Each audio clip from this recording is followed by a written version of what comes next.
시청자 여러분 안녕하십니까. 아시아경제TV 초대석의 이순영입니다.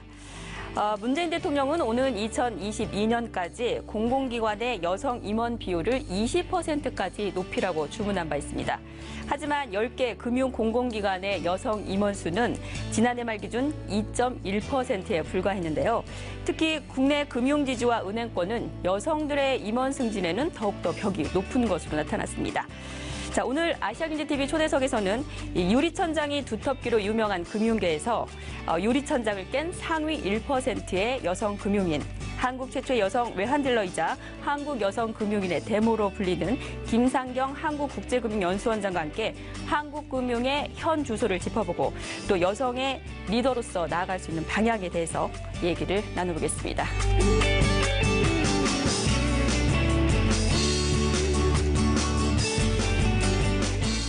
김상경 한국국제금융연수원장 자리하셨습니다. 안녕하세요. 안녕하세요. 네, 바쁘신데 시간 내주셔서 감사합니다. 감사합니다.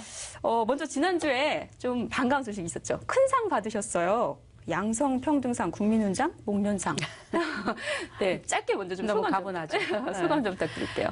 사실 15년간 양성평등을 위해 저희가 금융권 여성임원 30% 만들기 이거를 주장해오면서 15년간 노력해왔어요. 그런데 이제 과거 15년 전보다는 좀 나아지긴 하지만 아직도 금융권은 여전히 유리천장은 두텁기만 하고, 그래서 이걸 어떻게 앞으로 변화해야 할지 고민이 많습니다. 기쁨도 누리기 전에 네. 앞으로 해나가야 될 이런 고민을 좀 많이 하셨을 맞습니다. 것 같은데 네. 어쨌든 오늘 이 원장님과 좀 듣고 싶은 이야기가 상당히 많이 있습니다. 뭐 금융계에 대한 고견과 또 여성으로서 성공하기까지의 힘든 과정을 이겨낼 수 있는 비결, 이런 것들 좀 많이 궁금한데요. 자, 우선 현재 원장으로 계시는 이 한국국제금융연수원, 네. 어떤 곳인지 좀 소개 부탁드릴게요. 한국국제금융연수원은 제가 만든 회사입니다. 1995년에 네. 벌써 23년이 됐죠. 제가 만들었고 외국계 은행의 전문가들 몇몇이서 네. 같이 힘을 보태서 금융권의 국제금융에 관한 네. 실무 교육을 가리키는 연수기관을 만들자 네. 해서 이제 연수원을 설립하게 됐고, 이 연수원은 사실은 처음에는 이 국제금융, 이름도 국제금융연수원이잖아요. 국제금융 네네네. 쪽. 제가 외환딜러 시절에 어렵게 배웠던 실전 지식을, 그 당시는 실전 지식을 가르치는 곳은 한 군데도 없었고, 네. 대학이나 뭐 이런 데서는 전부 이론 교육이잖아요. 그래서 실무 교육을 좀 가르쳐 주는 곳을 해보자 해서 이제 만들었었는데, 그리고 이제 저 나름대로 교육으로 한번 딜러 어려운 시절 겪었지만, 네. 보상도 많이 받았지만, 네. 그것을 사회에 환원해주는 기여하는 삶을 살자, 이런 목표도 있었죠. 네. 23년 동안 네. 국제금융을 교육했다. 근데 사실 국제금융이라는 게 조금 낯설기도 하거든요. 네. 정확하게 좀 어떤 업무인가요? 이제 뭐 금융하면 국내 금융 있고, 네. 국제금융. 국내 금융은 다 알고 있죠. 국내에서 유통되는 네네. 그런 자금 유통되는 그런 금융 쪽이고, 그러니까 국제금융은 사실은 좀 대치되는 면이 있죠, 국내 금융과는. 그런데 결국은 국내는 그 안에서 나라 안에서 움직이는 그런 유통되는 자금 유통 시장이고, 국제금융은 나라와 나라의 국경을 넘어서 자금을 유통하는 이런 파이낸싱, 인터내셔널 파이낸싱을 말합니다. 네. 23년이 되셨다고 했는데 네. 사실 그동안에 제가 알기로는 외환위기 때 줄도산으로 민간 연수원들이 다 좀 맞습니다. 망했었다고 네. 들었거든요. 네, 네. 근데 그중에서 유일하게 살아남았다고 민간 하던데. 기관으로. 네네. 네. 아니 근데 그 전에 뭐 이런 경영을 하신 경력이 있으셨던 것도 아니잖아요. 비결이 비결은 뭐였습니까? 제가 보기에는 외환 딜러라는 게 사실은 경영이나 마찬가지예요. 그러니까 이 은행 내에 딜링 업무를 하지만 이 한도를 쥐어주고 내가 사고 팔고 하면서 수익을 내 가지고 결국은 은행에 무에서 유를 창조하는 그런 업무거든요. 그거 많이 도움이 됐습니다. 그래서 실제로 IMF 때 금융기관들도 다 줄도산했잖아요. 네. 우리 그야말로 줄줄이 금융기관 사람들 막 실직되고 그런데 저는 이제 반대로 영국이 말하자면 IMF를 맞으면서 그들이 했던 게 뭐냐면 이 이제 실직자들을 위한 재취업, 재무장을 해주는 그런 프로그램이 있었어요. 그래서 이때는 우리가 이제 95년도에 설립했는데 네. 97년, 8년도에 이제 우리가 외환위기를 맞았잖아요. 네. 얼마 안 돼서. 네네. 그러니까 뭐 이 교육기관 그동안 민간기관은 다 죽었지만 저는 이제 딴 생각을 한 거죠. 이거는 정부에서 좀 보조를 받아서 재취업해주는 교육기관을 만들자. 그래서 그때 잘 서바이빙이 됐고요. 그다음에 23년에 이제 국제금융 처음에는 외환 파생 상품을 좀 했지만 네. 우리나라가 이 수출로 먹고 사는 나라 아니에요. 그래서 결국 이 수출업을 하는 사람들 위한 전문가가 필요하겠다. 국내은행은 보면은 순환보직제잖아요. 그래서 그냥 한 2, 3년 있다가 네네네. 또 딴 데로 옮기고 전문가가 안 되거든요. 네. 근데 외국계 은행은 굉장히 전문화해서 한 번에 직업을 가지면 한 20년 이상 하다 보니까 전문가가 되는데 네. 그러니까 이제 비즈니스를 국내 은행이 전부 외국계 은행한테 뺏긴 거예요. 그래서 국내 은행을 전문가로 만들어줄 거를 좀 찾자 해서 국제공인 신용장 전문가 또 다른 것들 뭐 지속적으로 저희가 이제 2005년도에 영국 은행협회 소속 런던 금융대학이 있어요. 거기는 아주 실무 교육하는 데인데 거기랑 파트너십을 맺고 그야말로 해외에서 글로벌리 유통되는 네. 이런 자격증들을 계속 한국에 들여와가지고 국내 금융기관에 글로벌화를 하는데 네. 일조했다고 저는 생각합니다. 네. 다양한 교육 프로그램으로 어떻게 보면 이제 금융권의 글로벌화에 힘을 쏟으시면서 실제로 우리나라 은행들의 어떤 현 주소와 그동안 또 이렇게 변화 네. 이런 것들도 피부로 직접 느끼셨을 네. 것 같아요. 네. 뭐 한때 세계 경제 포럼이 발표한 우리나라 금융 경쟁력이 아프리카 우간다보다 못한다 막 이런 좀 그런 얘기 충격도 네. 있었습니다. 네. 글쎄요, 국내 금융 경쟁력 현재 좀 어느 정도 수준이라고 보십니까? 그렇지 않아도 그 우간다 얘기하면 아주 예. 그 금융권에 있는 사람들이 너무 싫어합니다. 왜 우리가 우간다처럼 이렇게 뒤쳐져 있냐. 우간다 가보니까 정말 네. 금융이라는 건 없는 것 같더라. 업권에 계신 분들도 그게 더 충격이었죠. 예. 네. 그런데 이제 아마 설문지의 유형에 따라서 말하자면은 그레이드를 맞추는데 많이 부족하지 않았나 이런 생각은 들지만 네. 그럼에도 불구하고 저는 역시 이제 은행권을 이제 대표적인 금융기관이 은행권이니까 저는 이제 은행권 출신이고 하다 보면 네. 은행에 보면은 아직도 담보 위주의 대출이잖아요. 그렇죠. 네. 그래서 우리 중소기업도 그렇고 개인들도 그렇고 국내에서 금융기관에서 돈을 빌리려면 전부 담보가 없으면 못 빌리잖아요. 그 사람의 그야말로 지불 능력이나 또 기업의 지불 능력이나 이런 것들을 다 이렇게 따져서 이제 외국계 은행들은 담보는 안 잡거든요. 크레딧 해가지고 신용 그거를 분석을 해가지고 크레딧 리스크 애널리시스 해가지고 그거에 의해서 기업의 상환 능력이라든가 또 개인의 상환 능력, 물론 이제 개인은 많이 안 하지만 하여튼 기업의 상환 능력 이런 것들로 해가지고 굉장히 그 기법이 발달했는데 네. 우리는 굉장히 전당포처럼 담보만 있으면 편하잖아요. 그리고 담보에 40%, 네. 50%이 정도만 하면 또 은행은 이 사람이 망하더라도 집을 팔아서 그걸 대출을 갚으면 되니까. 네. 그래서 저는 이제 그런 게 굉장히 좀 은행권의 경쟁력을 오히려 저하하는 게 아닌가. 그래서 우리나라 이 경제권을 보면은 전 세계 지금 10위권이잖아요. 이 전체 그 GDP 규모를 보면. 그럼에도 불구하고 금융권은 굉장히 또 규모를 보면 굉장히 높거든요. 그래서 사실은 GDP에 맞게 사실은 금융권의 업종도 사실은 평균치를 OECD 국가 평균치를 높이고 있는데 더 높고 있는데 그런데 결국은 이들이 이제 삼성전자만큼 전 세계에서 1위 기업이 나오느냐, 은행권에 1위가 있느냐, 아직도 100대 안에 뭐 그 정도거든요.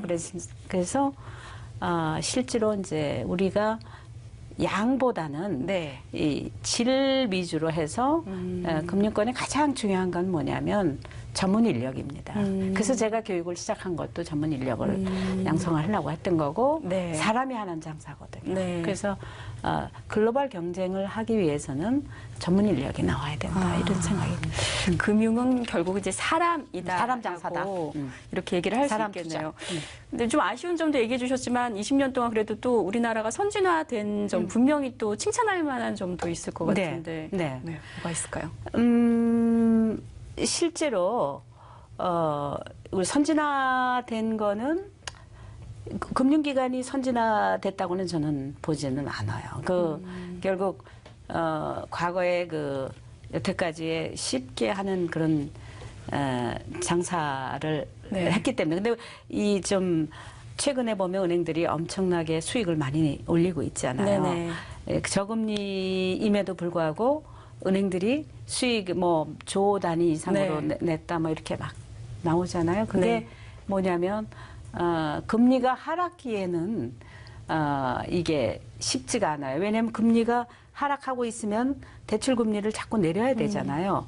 그런데 금리가 상승기에는 미국 금리가 계속 올라가고 있잖아요. 그래서 우리나라 금리도 지금 은행들이 담보 대출 금리 계속 올리고 있잖아요. 근데 대출 금리를 올리는 속도하고 예금을 받는데 예금을 받는 예금 금리하고의 내 속도를 같이 올려줘야 되는데 한쪽은 굉장히 빠르게 오르고 예금 금리는 느리게 해가지고 네. 결국은 갭이 굉장히 커지면서 순이자 마진이 네. 굉장히 넓혀지면서 이제 순이익을 보는 거거든요. 그래서 네.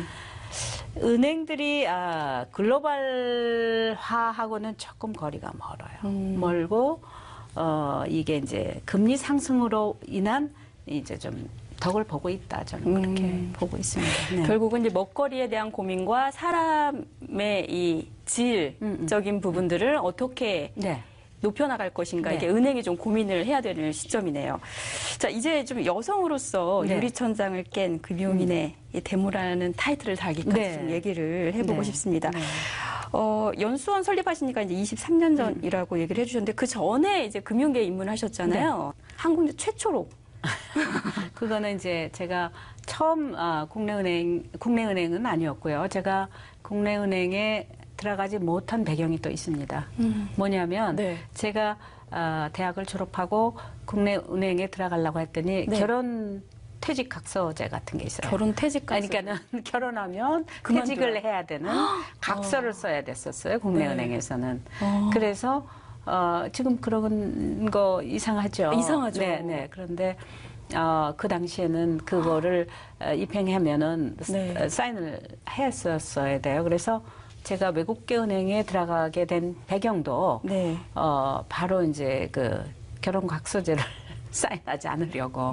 그래서 75년도에 스탠다드 차타드 은행, 영국계 은행을 네. 입행했고, 그때는 이제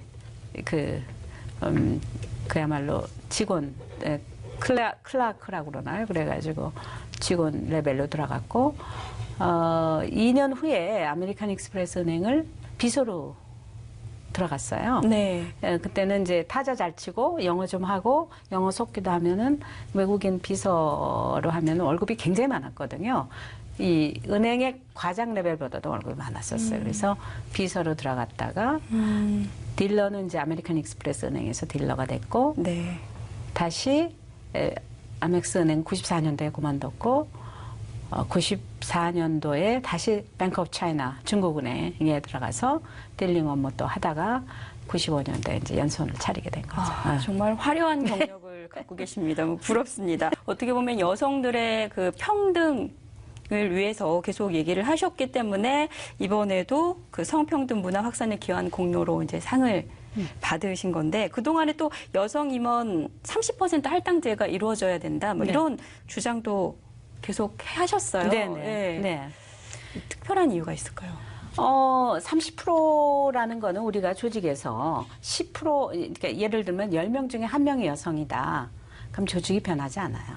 목소리가 그야말로 전달이 안 되는 거죠. 그래서 10%, 20%, 30%가 돼야지 그게 이제 변화하기 시작한다는 거죠. 그래서 그 30% 룰이라는 게 있어요. 그 미국 같은 데 보면 30% 클럽도 있잖아요. 클럽 회장도 나오고 하는데 네. 결국은 30%의 할당제라는, 그러니까 30%가 돼야지만 변화가 된다. 그래서 이제 저희가 그 캠페인을 벌린 것도 30% 만들기 이런 거였죠. 네. 양성평등상 국민훈장 목련상을 계기로 조금 더 목소리가 더 힘을 받을 수도 있겠습니다. 그래서 저는 30%가 아니라 5대5로 네. 해야 된다. 네. 네.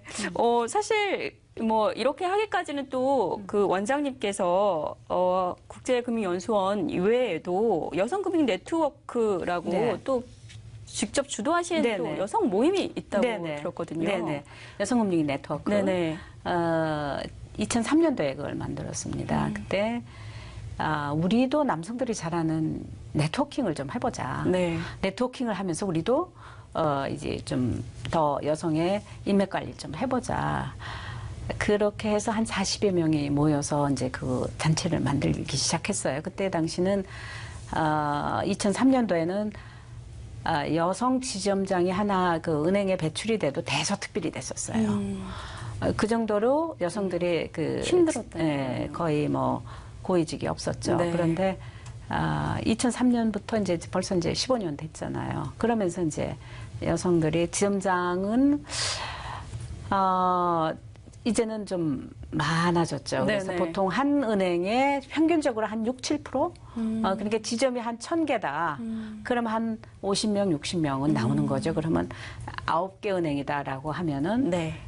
뭐 한 500명, 600명 뭐 이 정도 되는 거죠. 그래서 여성금융 네트워크가 우리 회원만 한 200여 명이 됩니다.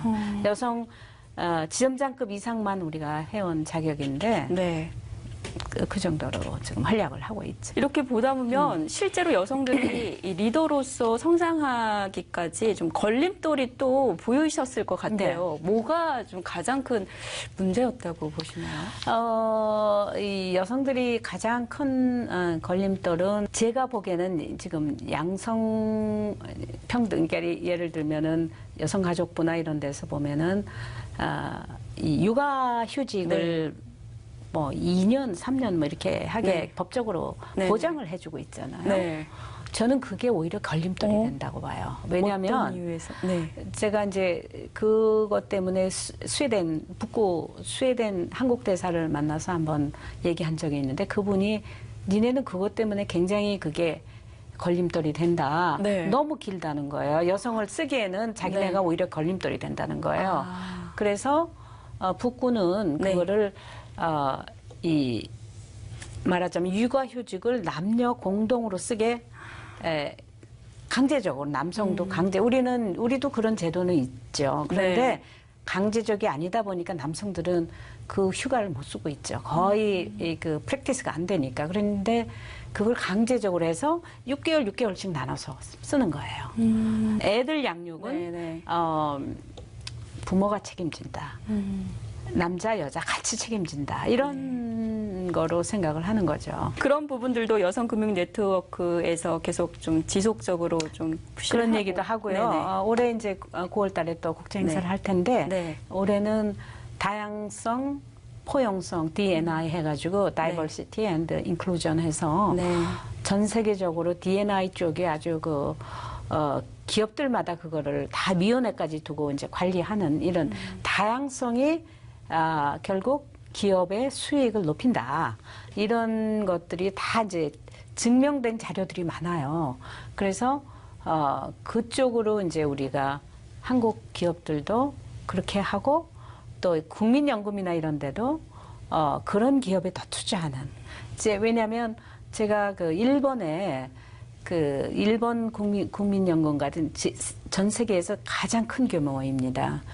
일본이고 그다음에 호주고 우리나라거든요. 3위가 국민연금이거든요. 근데 일본의 그 CIO를 한번 모셔다가 우리가 세미나를 한 적이 있는데 네. 그들은 그 여성을 우대하는 기업들한테 투자를 한다고 하더라고요. 그러니까 이제 우리나라도 그런 것들을 할 수 있게끔 다양성을 하는 기업들한테 훨씬 네.